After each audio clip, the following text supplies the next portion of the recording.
اصل میں ہماری دعاؤں میں اللہ اپنے زمان میں رکھے ہمیں یقین ختم ہو گیا. ہم ظاہر پر دیکھتے ہیں. میں ایک دفعہ ایک چیز پڑھ رہا تھا، کئی بار میں نے بیان کی. امریکہ کے اندر ایک ڈاکٹر ہے بہت بڑا، اس کا نام ہے لارنس براؤن. اعوذ باللہ من الشیطان الرجیم بسم اللہ الرحمن الرحیم وَإِن يَمْسَسْكَ اللَّهُ بِضُرٍّ فَلَا كَاشِفَ لَهُ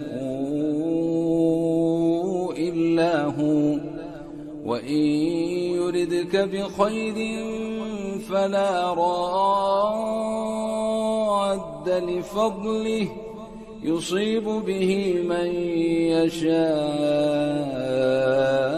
مِنْ عِبَادِهِ وَهُوَ الْغَفُورُ الرَّحِيمُ.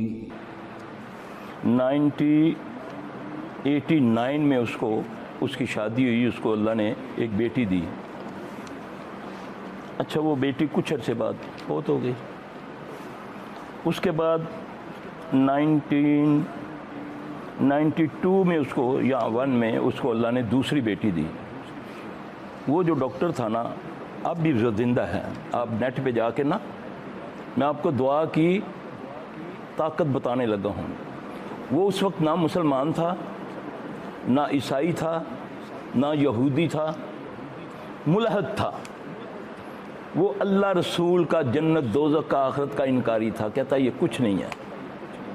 میں اس کی بات کرنے لگا ہوں. نام نوٹ کر لو، لارنس براؤن اس کا نام تھا.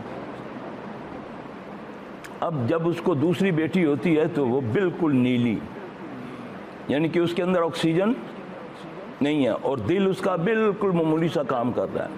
اور نیو یارک بڑے ہاسپٹل کا وہ بڑا تھا. اب وہ بیٹی بالکل ایسی ہے کہ ناکارہ. اگر ڈاکٹر کہتے ہیں کہ اس کا اگر دل کا بھی آپریشن کریں گے تو کچھ گھنٹے یا کچھ دن زندہ رہے گی. اولاد تو پھر اولاد ہے نا، چاہے وہ شیر ہے، چاہے وہ درندہ، جو بھی ہے. چاہے وہ ملحد تھا لیکن شفقت تو تھی نا، باپ تو تھا نا. اب بڑا ڈاکٹر تھا، اس نے بورڈ بلایا، ہارٹ کے بڑے بڑے ڈاکٹر بلائے. انہوں نے بولا آپریشن تو کرتے ہیں نا، ہو سکتا ہے بچ جائے. انہوں نے بولا آپریشن کریں گے، اگر کامیاب بھی رہا پھر بھی 5-6 مہینے کے بعد یہ مر جائے گی، کیونکہ اس کے خون کے اندر تو آکسیجن ہے ہی نہیں ہے. اچھا، ڈیسائیڈ یہ ہوا کہ بہرحال تم بڑا آدمی تھا، آپریشن کرو. اب وہ کہتا ہے کہ میں آپریشن کا کہہ کر، اب میری بیٹی تھی، پیدا ہوئی تھی، چند گھنٹوں کی تھی. میں نہیں دیکھ سکتا تھا کہ اس کا کیسے چیر پھاڑ کرتے ہیں. ہارٹ کا آپریشن کرنا تھا. کہتے ہیں میں بے چینی سے آپریشن تھیٹر سے باہر آ کر میں اس کوریڈور کے اندر چلنا شروع ہو گیا، جیسے آدمی بے چینی میں ہوتا ہے نا. کہتا وہاں پر ایک کمرہ تھا، پرے روم لکھا ہوا تھا، یعنی کہ عبادت کا کمرہ. وہاں پر یہودی عیسائی جو چاہے، یہ نہیں لکھا تھا کہ یہ مسجد ہے. جو بھی جائے اپنے طریقے سے عبادت کرے. کہتا ہے میں نے بولا کہ یہ میں چیک تو کروں اللہ ہے بھی ہے کہ نہیں. یہ جو سارے کہتے ہیں اچھے اچھے بھلے آدمی جاتے ہیں. وہ کہتا ہے میں تھوڑی سی بے چینی بڑی میری، میں کمرے میں چلا گیا. کمرے میں جا کر میں نے 2 زانوں بیٹھا تو میں نے مخاطب کیا اللہ کو کہ اے اللہ، اگر تو ہے تو ثابت کر کہ تو ہے. میری بیٹی کو ٹھیک کر دے. ناممکن ہے کہ وہ ٹھیک ہو. میڈیکل لائن میں ناممکن ہے کہ یہ ٹھیک ہو. تو اللہ اس کو، وہ ملحد ہے یہ میں آپ کو بتا دوں. اس وقت تک دعا وہ مانگ رہا ہے اور نعوذ باللہ یہ کر رہا ہے کہ اگر تو ہے. یہ آپ نا نیٹ پہ ڈالیں گے نا اس کا نام تو آپ کو یہ سارا ملے گا. کاش ہمارا یقین بن جائے اللہ پر، اپنے اوپر یقین آ جائے کہ میں جس سے مانگ رہا ہوں میرا اس سے رابطہ ہے. یہ کوئی ضروری تھوڑی ہے کہ جو کثرت سے ریاضت کرتا ہے اس کا رابطہ ہوتا ہے. وہ تو سب کا رب ہے. بس خلوص دل سے ایک بار پکارو تو صحیح اس کو، ایک بار تو پکارو. اب وہ ملحد ہے، اللہ رسول پر یقین بھی نہیں ہے، تو وہ دعا کیسے مانگتا؟ کہتا ہے 15 منٹ کے بعد میرے آنسو بھی نکل آئے۔ اب میں اٹھا، میں جا کر دیکھا، میں نے کہا کہ کافی دیر ہوگی آپریشن تھیٹر میں جب گیا تو ڈاکٹر اس بچی پر جھکے ہوئے ہیں، حیران پریشان ہوئے ہیں کہ سر یہ پتہ نہیں کیا ہوا، ایک دم اس کا رنگ بھی ٹھیک ہو گیا، ہارٹ بھی اس کا کام کر رہا، ہر چیز اس کی ٹھیک کر رہی ہے۔ اللہ نے دکھائی نا اپنی برہان، طرف تھی نا اس کے اندر۔ اللہ تو سب کا ہے نا، رب تو وہ سب کا ہے۔ اب کہتا ہے کہ میرے دل میں خلش پیدا ہوئی کہ میں دیکھوں کہ یہ جو لوگوں میں گروہ بندی ہے، کوئی یہودی بنا ہوا ہے، کوئی عیسائی بنا ہوا ہے، کوئی کچھ بنا ہوا ہے، تو ان میں کون صحیح ہے؟ کہتا ہے میں گیا یہودیوں کے پاس، یروشلم تک گیا، اسرائیل تک گیا، میں نے تحقیق شروع کی ان کی کتابوں کی، دل مطمئن نہیں ہوا۔ پھر میں عیسائیوں کے پاس گیا، اٹلی تک گیا، بڑے بڑے جو ہیں ان کو بھی میں ملا، لیکن میرا دل مطمئن نہیں ہے۔ پھر میں انڈیا آیا، وہاں پر میں نے ہندوؤں کو جانچا، ان کی تحقیق کی، لیکن میں مطمئن نہیں تھا۔ پھر میں چائنا چلا گیا، وہاں بدھ مذہبوں کو میں نے دیکھا، بے چین ہو کے واپس آ گیا۔ واپس میں اپنے ملک میں آیا تو ایک دن ایک چھوٹی سی مسلمانوں کی عبادت گاہ تھی، مسجد نا، تو کہتا ہے میں نے بولا کہ یار دیکھوں ان کو، دیکھوں یہ کیا ہے، حالانکہ مجھے سب سے زیادہ نفرت مسلمانوں سے تھی۔ کہتا ہے میں مسجد میں جانے لگا ہوں تو ایک دم میں ڈر کے پیچھے ہٹ گیا۔ پھر میں نے جا کے اس کی جیسے اندر داخل ہونے لگا، پھر میں نے کوشش کی تو ایسے لگا کہ جیسے کوئی ٹھنڈی چیز میرے سینے میں آئی ہے۔ کہتا ہے میں اندر نہیں جا سکا، ڈر گیا اس ٹھنڈک کی وجہ سے۔ میں نے دل میں سوچا کہ یار ان کی کتاب ہے ایک قرآن نا، میں اس کو ذرا پڑھتا ہوں۔ کہتا ہے جب میں نے قرآن کی سٹڈی شروع کی تو میرا اللہ دل کھولتا گیا۔ آج اس نے 8 کتابیں اسلام کے اوپر لکھی ہیں۔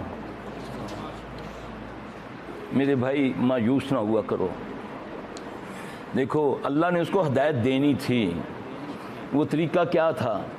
یہ اللہ کا فضل ہوتا ہے، کوئی تکلیف بھی آ جائے تو اگر اس پر صبر کرو گے تو یہ سمجھو، کیونکہ نبی صلی اللہ علیہ وسلم نے فرمایا کہ مومن کو کانٹا چبھنا اور اس کا اس پر شکر کرنا۔ کانٹا چبھ جائے، ہمیں تو یہ ہے نا کہ کوئی چیز ہوئی تو ایک دم گالی دیتے ہیں، ٹھیلا لگ گیا ہاں جی تاں گالی، گاڑی کا ٹائر پنچر ہو گیا، ٹائر پنچر والے کو بھی گالی، گاڑی والے کو بھی گالی، اپنا بھی پیر پنیا، گڈی بھی زور دے ماری، دروازہ کھولا ہے۔ مومن کی شان یہ ہے کہ اسے اگر کوئی پریشانی آئے تو اس پر اللہ کا شکر ادا کرے۔ ان مع العسر یسرا، ان مع العسر یسرا، ہر مشکل کے بعد 2 آسانیاں پیدا کرتا ہے میرا اللہ۔ اللہ تعالیٰ کی طرف سے اگر بیماری بھی اللہ کی طرف سے، شفا بھی اللہ کی طرف سے۔ اگر کوئی تکلیف آئی ہے تو سمجھیں کہ اگر آپ نے اس پر صبر کیا، ہاں اس کا تدارک کریں گے، آپ بیمار ہیں تو دعائیں وغیرہ لیں گے، لیکن آپ نے اس میں اللہ کی ذات کو نعوذ باللہ برا بھلا نہیں کہنا، نہ اپنی تقدیر کو کوسنا ہے۔ یاد رکھیں مومن کی معمولی سی تکلیف بھی اس کے زندگی کے سارے گناہ معاف کر دیتا ہے اگر اس پر وہ شکر کرے۔ واہ ویلا کرنے سے کچھ نہیں ہوتا، 2 نفل پڑھ لو، دعا مانگ لو، رونا نہیں آتا رونے والا منہ بنا لو۔ در در کی جو ٹھوکریں کھاتے پھرتے ہو، تمہاری رگے حیات کے قریب میرا رب ہے۔ کہیں جاتے ہو کوئی ڈھیریوں کو پوجتا ہے، کوئی جھنڈوں کو پوجتا ہے، کوئی گھوڑوں کو پوجتا ہے، وہ کیا کرتا ہے؟ اس رب کو جو رگے حیات کے قریب ہے اس کو چھوڑا ہوا ہے۔ ما یفتح اللہ للناس من رحمت فلا ممسک لہ وما یمسک فلا مرسل لہ من بعدہ وہو العزیز الحکیم۔ اس آیت کو تو پڑھ کے دیکھو، یہ سورہ فاطر کی آیت ہے۔ صحابی کہتا ہے ان 3 آیتوں پڑھنے کے بعد، ایک سورہ یونس کی آیتیں ہیں، ایک یہ اور ایک میرے دین سے ابھی نکلی ہے، یہ 3 آیتوں کے بعد میں بے نیاز ہو گیا تھا کہ جو کچھ ہے اللہ جو کر سکتا ہے کوئی اس کو روک نہیں سکتا، اور جو اللہ نہ کرنا چاہے کوئی اس کا کچھ کر نہیں سکتا۔ ان آیتوں کا یہ مفہوم ہے جا کرنا، یہ صرف سورہ فاطر کی یہ 2 نمبر آیت ہے غالباً، اس کو ذرا پڑھ لینا۔ اللہ تمہیں کوئی نقصان پہنچانا چاہے تو پھر تمہیں کوئی روک نہیں سکتا. جب ہمارا اللہ پر یہ بلیو ہوگا تو پھر اللہ کی مدد آتی ہے. اللہ پھر کہتا ہے، میں خود کہتا ہے اللہ، ان الذین قالوا ربنا اللہ ثم استقاموا، جو یہ کہتے ہیں کہ میرا رب اللہ ہے اور اس پر ڈٹ جاتے ہیں. اللہ نام ہے، اللہ اسم ہے، رب اللہ کی صفت ہے. نام صرف دنیا میں ایک ہے، اور جس چیز کا معنی نکلے وہ نام نہیں ہوتا. یاد رکھنا، وہ صرف کائنات میں ایک اللہ ہے، اس کا کوئی ترجمہ نہیں. باقی جتنی ہیں رحمان الرحیم، ملک القدوس السلام المؤمن المہیمن العزیز الجبار المتکبر، یہ اللہ کی صفاتیں ہیں. تمہیں یہ حکم ہے کہ میری صفتوں کے ساتھ میری مدد مانگا کرو. بیمار ہو تو مجھے شافی کہہ کے یا اللہ ہو یا شافی ہو.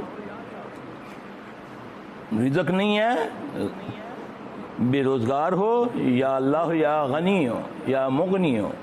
یہ صفتیں ہیں، یہ خود بتایا کہ میرے اچھے اچھے نام ہیں، ان کا وسیلہ پکڑا کرو. تو دعا خود کیوں نہیں مانگتے آپ لوگ؟ گر جاؤ نا، ذلیل کرو نا اس پیشانی کو اس کے آگے، وہ تمہیں کسی کے آگے نہیں جھکنے دے گا. ایک بار دل سے تو جھکو نا اس کے آگے. خود وہ وعدہ کرتا ہے، 5 وقت تمہیں بلاتا ہے، خود اعلان کرتا ہے، حیا علی الصلاۃ حیا علی الفلاح، آ مسجد میں آ، نماز کے لیے آ فلاح کے لیے آ، دونوں جہاں کی کامیابی میں دوں گا. میں اللہ جو مجبور نہیں ہوں، جو بے بس نہیں ہوں، جو کسی کے تابع نہیں ہوں، جسے چاہوں دو، جو چاہوں دے دوں، کوئی مجھے پوچھنے والا نہیں. وہ مجھے پکار رہا ہے، حیا علی الصلاۃ حیا علی الفلاح. پھر میں بھاگا جاتا ہوں، کوئی ڈھیریوں، کوئی درختوں پہ، کوئی پتھروں پہ، کوئی ہاتھوں میں پہن لیا، ہاں جی، کوئی کسی نے کچھ کروا لیا، کوئی کچھ کر لیا کہ یہ پہنوں گا تو یہ ہوگا، وہ کروں گا تو یہ ہوگا. اللہ اکبر کبیرہ. میرے بھائی، اللہ سے رابطہ 1 سیکنڈ سے بھی پہلے حصے میں ہوتا ہے. نبی صلی اللہ علیہ وسلم نے فرمایا، اللہ فرماتے ہیں اللہ کہ میرا بندہ جب ایک بار کہتا ہے یا